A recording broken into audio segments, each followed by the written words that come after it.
जो इस मस्जिद को मंदिर बना दे या अजमेर शरीफ की दरगाह को मंदिर बना दे या खोद के दिखा दे, कैसे दे सकते हैं आप सर्वे का ऑर्डर?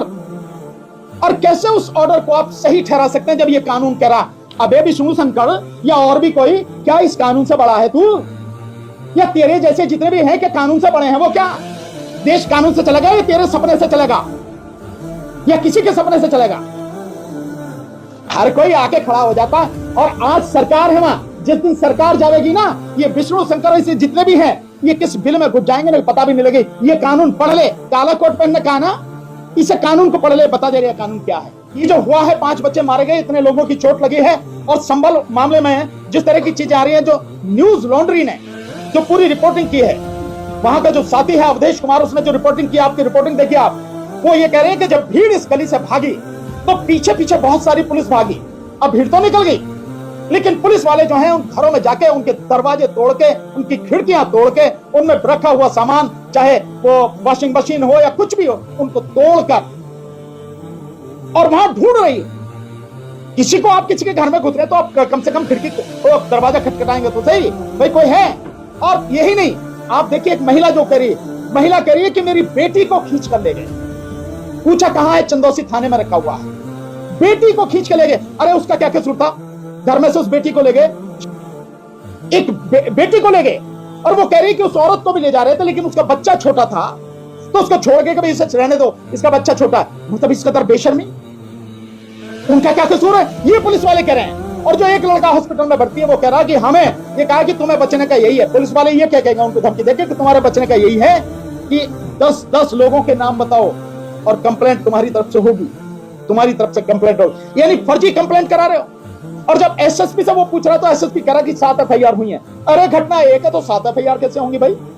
और उसमें ये मजेदार बात बता रहा कि 4 एफआईआर जो हैं वो लोगों की तरफ से हैं और 3 एफआईआर पुलिस की तरफ से। और एक और आपने देखा होगा उसी वीडियो में एक बात है कि जो जिस शाही मस्जिद में झगड़ा हुआ है, एक लड़के को गोली वहां नहीं मारी गई, एक लड़के को दूसरी जगह मारी गई। कैसे मारी गई? दूसरी जगह झगड़ा तो वहां हो रहा था। क्या ये सारे सवाल नहीं है? क्या ये गंभीर सवाल नहीं है? लोगों को जिस तरह से मारा गया है, जिस तरह से सारी चीजें हुई हैं, और पुलिस वालों को भी चोट लगी, ये घटना जिसके लिए कलेक्टर, एसएसपी, ये सारे लोग जो, और सबसे ज्यादा जिम्मेदार वो अदालत जिसने आदेश किया सर्वे का। कहा जा रहा है कि जो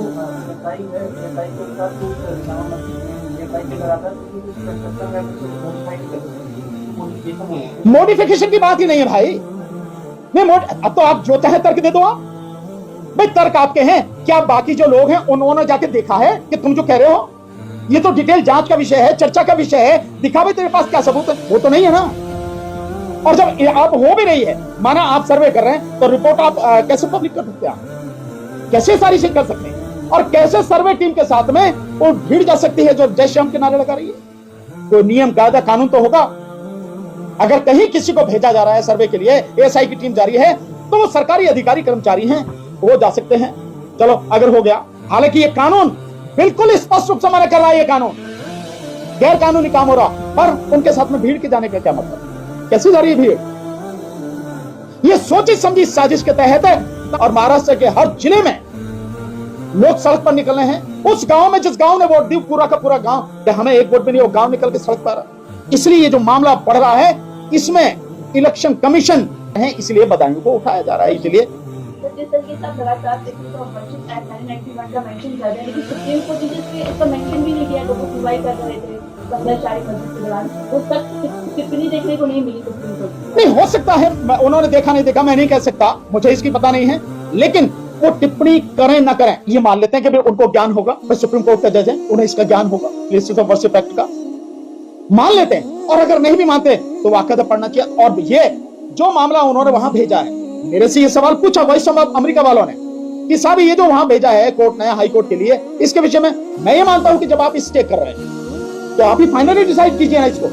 आपको क्या दिक्कत है? उस पिटीशन को जो पढ़ी है डिसमिस कीजिए। इस एक्ट का, ये एक्ट कह रहा है ना सब कुछ, सुप्रीम कोर्ट को अपनी तरफ से तो नहीं कुछ कहना ना, ये कानून है, सुप्रीम कोर्ट को कानून लागू करवाना।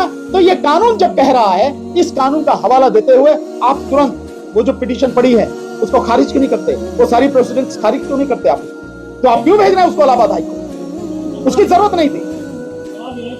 पिटीशन आ रही है, शंकर दयाल ने ये बाप बेटे हैं, करीब 120 ऐसे केस इनके पास हैं जिनमें ये याची बने हुए हैं, चाहे काशी हो, मथुरा हो, चाहे अजमेर शरीफ हो, चाहे ये संबल हो। तो ये तो पूरा बवाल फैल जाएगा सब देश में, इनको रोका कैसे जाएगा? देखिए, रोका जाएगा या तो कानून के अनुसार सुप्रीम कोर्ट को, नहीं तो इस देश की पब्लिक को खड़े होना पड़ेगा, पब्लिक को रोकना पड़ेगा। 120 केस है सर। मैं कह रहा हूं 120 का 1020 हो, क्या फर्क पड़ता है?